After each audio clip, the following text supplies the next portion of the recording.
Bem-vindo, meus amigos. Com muito prazer que a gente vai conversar hoje sobre um tema muito importante, que é a fraternidade, a expansão do amor, baseado tanto no Evangelho segundo o Espiritismo, quanto no livro Pão Nosso, escrito por Emmanuel à Luz, né, psicografado por Chico Xavier. Então, a gente vai conversar hoje sobre alguns aspectos, começando com a questão da fraternidade em si, né? O que é a fraternidade, o que a doutrina espírita compreende como fraternidade. Depois vamos falar sobre os cristãos, de forma geral, e a ideia de segregação, né? O impulso de separação que, infelizmente, existe, né? É uma realidade nos dias de hoje. Depois vamos falar um pouquinho sobre a solidariedade legítima e como a fraternidade ela está intimamente ligada a essa questão da solidariedade. E, por fim, a questão da pureza de coração, como nos disse Jesus, e como está intimamente ligado também à fraternidade, como tem essa vinculação direta, né? Fraternidade e a expansão do amor. Então, fraternidade, a gente pode colocar como, segundo o livro Astronautas do Além, editado pela FEB, Federação Espírita Brasileira, nos diz que é o sublime elo que encadeia indissoluvelmente todas as almas. Então, seria essa conexão entre as pessoas, condensando, né, reunindo todos os sentimentos afetivos em um só, o amor recíproco. Então, fraternidade, nessa concepção, seria essa oportunidade de amarmos e sermos amados. E nesse mesmo livro, traz uma outra abordagem sobre o que é o conceito, né, de fraternidade, que seria: fraternidade é um sol composto de raios divinos emitidos por nossa capacidade de amar e servir.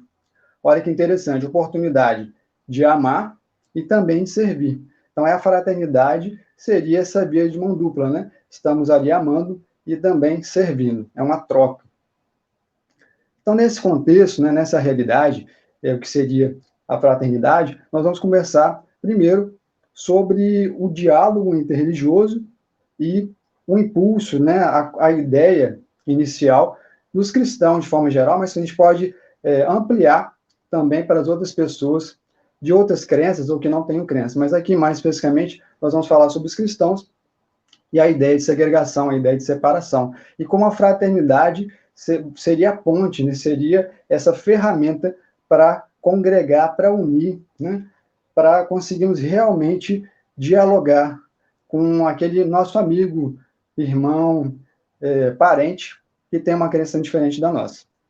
Para a gente conversar um pouquinho sobre isso, essa importância do diálogo interreligioso, nós vamos trazer uma fala breve do Papa Francisco, um representante da Igreja Católica, que em 2014 ele disse o seguinte: diálogo interreligioso é uma condição necessária para a paz no mundo. Olha que interessante. Se nós formos olhar hoje, por exemplo, no Brasil, infelizmente nós vemos muitos locais onde a religião acaba sendo um ponto de violência, né, de agressão. Infelizmente nós vemos isso, é uma realidade. Não só gera uma discordância, uma divergência, mas muitas vezes gera também a violência. Violência com palavras, com gestos, de toda sorte, né? Então, o Papa Francisco fala que o diálogo interreligioso é uma condição necessária para a paz no mundo. Nós sabemos também que existem outros países que estão em guerra, literalmente, né? Guerreando em função da diferença de crença religiosa. Então, o Papa Francisco continua. E, por consequência, né, o diálogo interreligioso é uma condição necessária para um mundo em paz e, consequentemente, é também um dever para os cristãos. Então, o Papa falando especificamente ali para os católicos, né, mas ele amplia, fala para todos os cristãos, né, e nós, espíritas, somos cristãos, né, nós temos essa compreensão do Evangelho, dos ensinos de Jesus, então a gente pode aproveitar, né, esse conselho do Papa Francisco, que o diálogo interreligioso é uma ferramenta poderosa para a paz no mundo. E claro, né, que a paz está de mãos dadas com a fraternidade, sem dúvida alguma, como a gente viu agora há pouco. E nessa questão do diálogo interreligioso, a gente traz um exemplo muito interessante, que deve ser sempre incentivado, né, em um evento espírita, ocorreu em Minas Gerais, organizado pela Associação Médico Espírita de Minas Gerais, trazendo o tema família e evangelho. e num painel, né, numa mesa ali de reflexões, de debate, colocaram um espírita, né, que é o Haroldo Dutra Dias, conhecido no movimento espírita, estudioso da doutrina espírita, a irmã Aila Pinheiro, que é uma freira católica, e o pastor Enéas Alexandrino, né, trazendo ali uma vertente das concepções evangélicas. Então, os três, né, uma freira, um adepto da doutrina espírita e um pastor evangélico, conversando sobre família à luz do evangelho. Olha que interessante. Concepções de crenças diferentes, mas que buscaram ali convergências a respeito de um tema tão significativo, né, tão importante, que é a base, família em todas as suas configurações, em todas as suas possibilidades. Oportunidade ali para o diálogo interreligioso. E aproveitando, o Haroldo, numa entrevista, numa conversa para a revista Reformador, editada pela Federação Espírita Brasileira, ele foi trazer a experiência dele, né, já de muitos anos, com essa questão do diálogo interreligioso, da conversa com pessoas de outras crenças, de outras religiões, foi falar, Haroldo, para você, o que consiste, né, o que é o diálogo interreligioso. Aí ele falou, para mim, é o aprimoramento da capacidade individual de escuta. Porque é complicado, né? Nós escutarmos o outro. Independente, né? Que seja marido, esposa, irmão, amigo, o escutar muitas vezes é um desafio, né? Porque nós vivemos numa sociedade, numa concepção atual tão acelerada que nós não damos oportunidade de ouvir. A pessoa já começa a falar, já começa a colocar uma ideia, você já está pensando que vai responder ao invés de primeiro, né? Eu me coloco também, todos nós temos algum momento que a gente está assim, né? Tão acelerado que a gente não espera a pessoa terminar de falar, já constrói na nossa mente a ideia para a resposta antes dela terminar. Então a gente nem ouviu direito o que a pessoa está colocando e já quer responder. Então o diálogo interreligioso é uma oportunidade para exercitar a capacidade de escuta, representando um incremento, né, um upgrade na habilidade de ouvir. Olha que interessante. E ele continua. Tomar contato com as crenças de nossos semelhantes sem as deturpações. Então, além de exercitar, né, de aprimorar a escuta, ele coloca também o diálogo interreligioso é oportunidade para conhecer as concepções, conhecer as ideias de outras religiões sem deturpações. Quando ele falou isso, eu lembrei um outro evento espírita também, que aconteceu no Carnaval, lá em Goiás, que a irmã ela estava participando com outras pessoas, e ela foi levantar uma questão. O tema central era o livro Céu e Inferno, uma obra básica, né, da doutrina espírita, e ela falou, olha só, eu queria compartilhar com vocês que se vocês imaginam que a concepção hoje, né, na época, alguns anos atrás, 2015, 2016, mais ou menos, se a concepção hoje da Igreja Católica, vocês imaginam que ela é igual à do século XIX, a época que foi publicado, né, o livro Céu e Inferno, vocês estão enganados.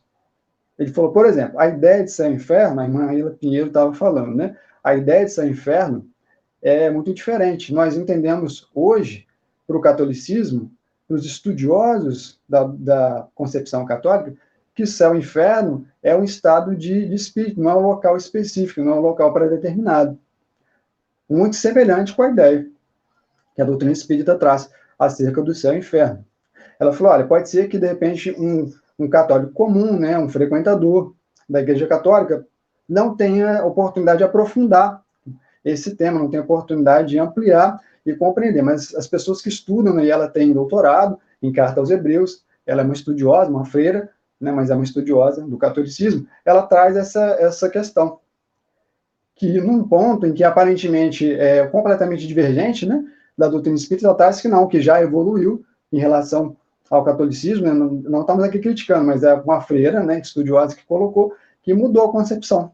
Então, olha a importância do diálogo, da conversa, do diálogo interreligioso, para a gente conseguir acessar essa informação. Olha que interessante, nós está mais próximo dessa concepção, dessa ideia de outra crença do que a gente imagina.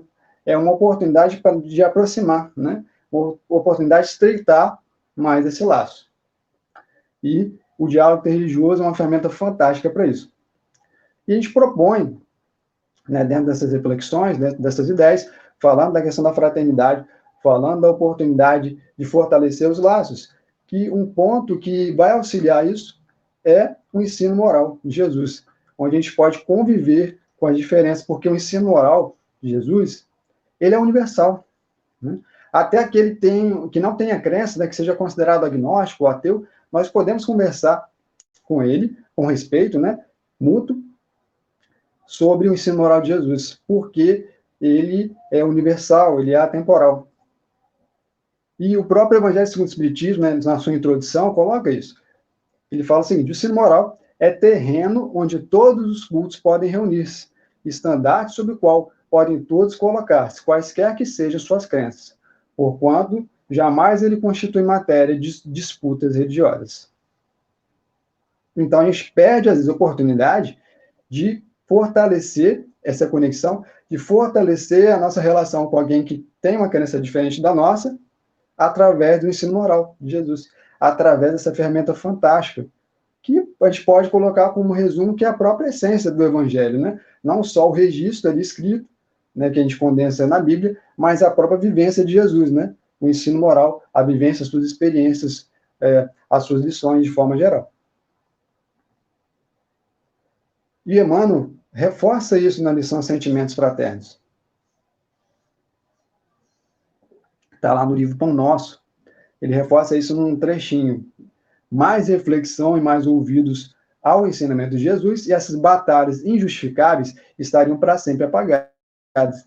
Porque na lição ele traz um pouquinho, a gente vai conversar já daqui a pouquinho sobre isso, mas ele fala um pouquinho sobre as dificuldades, né, a respeito das dificuldades que as instituições em geral, a gente pode aproveitar para grupo espírita, casa espírita, mas as dificuldades de convivência, né, dos frequentadores, das pessoas que ali transitam. E essa questão do ouvir, de observar o ensinamento de Jesus, fortaleceria, né? Um preservativo fortaleceria, preveniria essas divergências, essas dissidências. E é sobre isso que a gente vai conversar um pouquinho no contexto da solidariedade legítima. Então, nessa lição específica, o Emmanuel traz algumas questões, dentre elas, ele coloca dois aspectos. Coloca o espírito de serviço e coloca a preocupação de criticar. Então, ele falou, olha, numa instituição, né, num local onde falta, onde está escasso, onde está faltando o espírito de serviço, vai sobrar a ideia de criticar. Ou seja, mas o que é o espírito de serviço? O espírito de serviço, ele não é o trabalho em si, não é isso. Né? Porque a gente sabe que trabalho tem em tudo quanto é lugar, né? Tem muita coisa a se realizar, tem muita coisa a se fazer. Mas o espírito de servir, o espírito de serviço, é aquela ideia que está muito linkada à própria fraternidade. É a vontade genuína, aquela vontade íntima que a gente constrói dentro da gente de contribuir, de ser útil, de agregar, de somar, sem qualquer retribuição, sem qualquer reconhecimento, simplesmente porque a gente sabe que isso é algo positivo, que nos faz bem, que contribui com o próximo. Então, quando a gente constrói e fortalece o espírito de serviço, o espírito de ser útil, está ali colaborando, contribuindo de alguma forma, vai sempre ficando menor ou vai desaparecendo a vontade, a ideia de crítica. Ele não está falando ali que não é para dar sugestão ou analisar, né, para comprar, melhorar e contribuir, não é isso. Mas é aquela ideia de criticar simplesmente por criticar, com nenhuma intenção positiva, com nenhuma intenção nobre, simplesmente pela concepção de apontar um defeito e, enfim, se vangloriar por ter identificado o defeito. Alguma coisa nesse sentido. Então, quando se fortalece o espírito de serviço, que a gente vai começar agora, vai diminuindo a ideia, a vontade de crítica, né? A crítica infundada, a crítica sem um propósito positivo. Então, para a gente falar um pouquinho sobre o espírito de serviço, queria trazer a história aqui de uma menina, Halle, lá dos Estados Unidos, ela tinha, na época, mais ou menos 10 anos de idade, e estava almoçando com os pais no restaurante ali do bairro dela, próximo de onde ela morava, e ela ficou assim, intrigada, que tinha um senhor que estava numa situação de rua, né, que estava ali em abandono, estava sujo, estava na calçada e pedindo alimentos, né, estava numa situação muito difícil. E ela perguntou, pai, mãe, por que aquele senhor está daquele jeito, né, está sujo, está com a roupa rasgada, que aconteceu com ele, né, não tem ninguém para cuidar dele, não tem, né, um parente, enfim. Ela ficou com aqueles questionamentos, natural, né, de achar que aquilo dali poderia ser feito de uma forma diferente. E os pais falaram, olha, filho, né, a gente não sabe o que aconteceu, mas ele está em dificuldade, ele está em uma situação assim complicada. Ela falou, tá bom, eu vou ajudar então, vou contribuir, vou construir uma casa.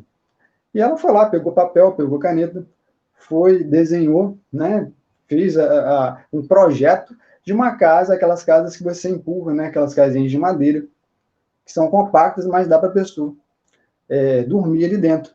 Ela foi, pediu ajuda aos pais, construiu a casinha, deu para aquele senhor. E não parou por aí. Ela falou, não, eu quero ajudar outras pessoas também.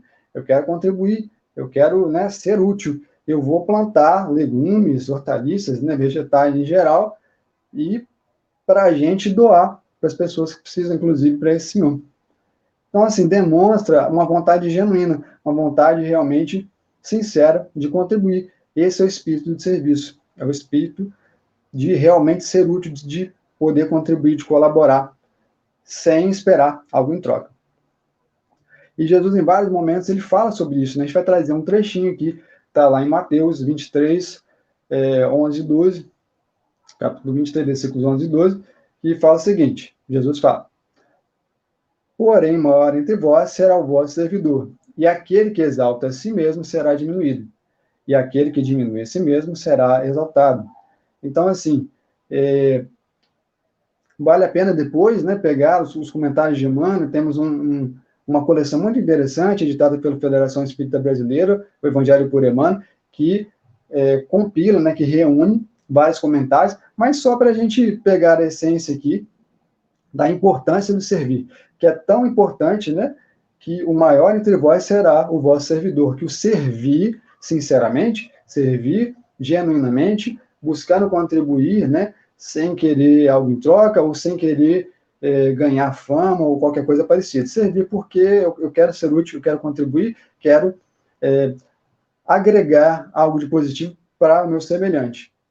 Servindo, eu vou estar no caminho de fortalecer a própria fraternidade, fortalecer o sentimento do amor. E, em outra oportunidade, falando dessa questão da preocupação de criticar, né, essa crítica infundada, crítica sem propósito, Jesus falou lá em Mateus 7, 1 a 3. Não julgueis para não ser julgados, pois com o juízo que julgueis sereis julgados, com a medida que medis sereis medidos. Por que não vês o cisco no olho do teu irmão e não percebe a viga no teu olho? Porque quando a gente está sintonizado com essa ideia de criticar, né, de repente mostrar melhor que o outro, nós deixamos escapar a oportunidade de aprendizado e acabamos identificando coisas mínimas que às vezes não são relevantes, que não vão contribuir com nada no semelhante. Falando, mas ele errou aqui, ele colocou esse ponto aqui que não era para colocar, e eu estou deixando passar um monte de circunstâncias que eu poderia melhorar muito, porque eu estou preocupado, estou colocando energia, estou colocando ali a minha vitalidade nisso, em criticar por criticar, em apontar defeitos sem qualquer intenção positiva. Então, a gente fala um pouquinho sobre a questão da fraternidade em si, né? Da importância da fraternidade, dessa troca. Falamos também sobre a questão do diálogo interreligioso e como que ele pode ser uma ferramenta fantástica para fortalecer essa troca, né, de sentimentos sublime, essa troca do amor, essa mão dupla. E agora a gente vai conversar um pouquinho sobre a pureza de coração falada por Jesus e como que pode ser essa pureza de coração combustível para a fraternidade. Vamos lá. Quem não receber o reino de Deus como uma criança, de modo algum entrará nele. Está lá em Marcos 10:15. E os Espíritos comentam esse versículo lá no capítulo 8 do Evangelho segundo o Espiritismo. E colocam assim, resumidamente, que essa pureza de coração seria a simplicidade e a humildade. E Jesus toma como exemplo dessa pureza a infância. E eles até colocam, olha, pode parecer injusto, estranho, colocar essa comparação, né, de pureza com a criança, que a gente sabe que a criança de hoje, ela tem uma história, né, de diversas encarnações, várias encarnações, e também tem uma história pregressa, ela não é pura, a gente sabe disso. E eles colocam, mas essa comparação da criança com a pureza, ela vai fazer sentido se for tomada apenas a atual existência. Jesus não fala também que o reino é para as crianças, mas para aqueles que se assemelharem às crianças, ou seja, para aqueles conseguirem fortalecer, conseguirem nutrir essa ideia da simplicidade da criança, da transparência, né, da boa intenção da criança. E um trechinho desse capítulo, eu acho que resume bem essa questão da pureza. No curso dos primeiros anos, o espírito é verdadeiramente criança, por se achar ainda adormecidas as ideias que lhe formam um fundo do caráter. Então, nos primeiros anos, realmente, a gente sabe, né? Nos primeiros anos da encarnação, nós temos pouca conexão ainda com as questões materiais, a gente está muito ligado ainda ao plano espiritual, né? Como aqui coloca os espíritos. No curso dos primeiros anos, o espírito é verdadeiramente criança, por se achar ainda adormecidas as ideias que lhe formam o fundo de caráter, porque não tem ainda o acesso pleno, né, às suas questões do passado, né, às suas predileções, ainda estão adormecidas essas ideias. Então, nesse aspecto, pode colocar, né, como uma comparação genuína, né, a gente está falando do espírito mais perfeito que passou aqui na Terra. Então, foi essa comparação, segundo os próprios espíritos, que colocam que Jesus quis trazer para a gente. E falando de fraternidade, também nessa questão da pureza do coração, a gente trouxe, foi uma fala de 3 jovens, foram pegados, assim, né, na Jornada Mundial da Juventude, quando ocorreu aqui no Brasil, né, tá aqui não, mas no Brasil, no Rio de Janeiro, e foi perguntado, né, a temática falava sobre fraternidade, falava, para você, o que é fraternidade? Jovens católicos, né?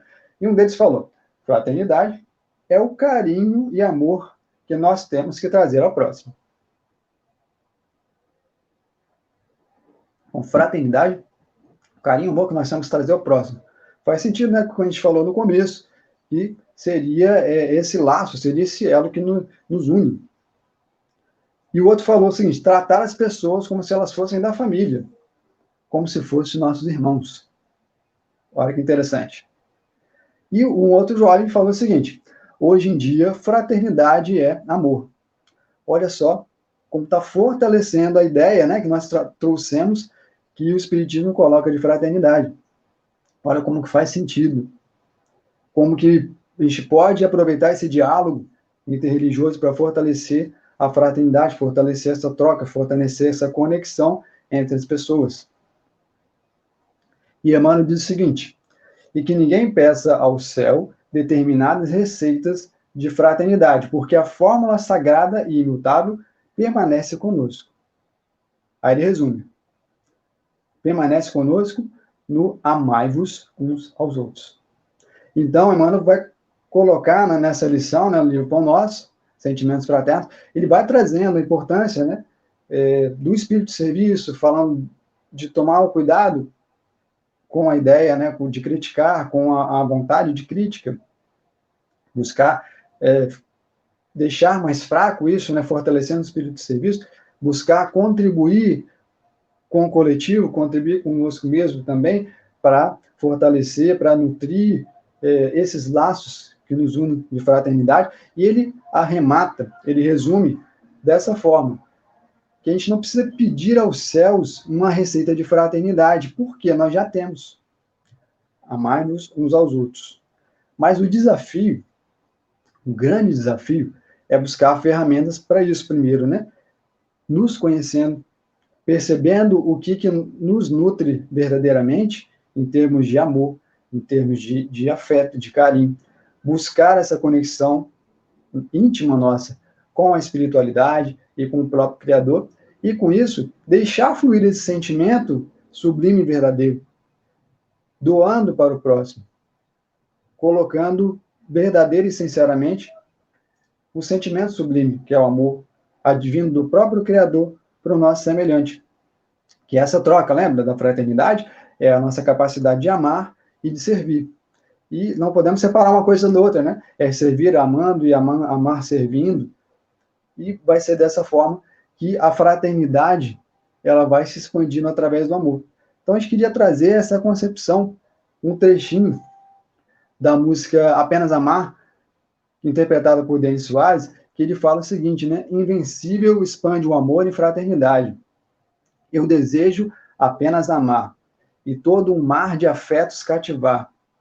Então a ideia é essa, em que através do amor, essa fraternidade, esse laço que nos une verdadeiramente, como irmãos que somos, a gente não pode esquecer disso, né? Que nós somos filhos de um mesmo Pai, de um mesmo Deus, ainda que tenhamos crenças diferentes, ainda que alguém não acredite nessa ideia do Criador amoroso, supremo, justo e bom, mas nós somos, é uma realidade, e esse laço que nos une, que nos conecta intensamente, esse amor sincero e sublime, ele é fortalecido pela troca, pela nossa troca. Recebemos esse amor e passamos esse amor adiante. E quando passamos desse sentimento de uma forma verdadeira, sincera, com gestos, com pensamentos, com palavras, com a nossa oração, nós fortalecemos o nosso laço em fraternidade, amando e servindo. Então, que a gente possa aproveitar, né, nesse momento, estamos passando de reveses, de muito aprendizado, de algumas incertezas, buscar essa conexão verdadeira e sincera com o Criador, com a espiritualidade, com o que nos traz paz, o que fortalece o nosso íntimo, e, ao mesmo tempo, vamos doar esse sentimento verdadeiro, vamos colaborar com o nosso semelhante. E nessa troca que a gente vai fortalecer a nós mesmos, o nosso semelhante e todos que estão ao nosso entorno. Possamos, então, aproveitar, como diz a música, invencível expande o amor e fraternidade e desejar apenas amar e um mar de afetos cativar. Então, queria agradecer pela oportunidade de nós conversarmos sobre a nossa doutrina espírita consoladora, que nos dá esperança, que nos dá fé no futuro e nos dá clareza para o caminho ainda que temos que caminhar, que a jornada é longa, mas que cada momento seja importante, significativo e tenha, assim, alegria, amor, fraternidade. Sigamos em paz.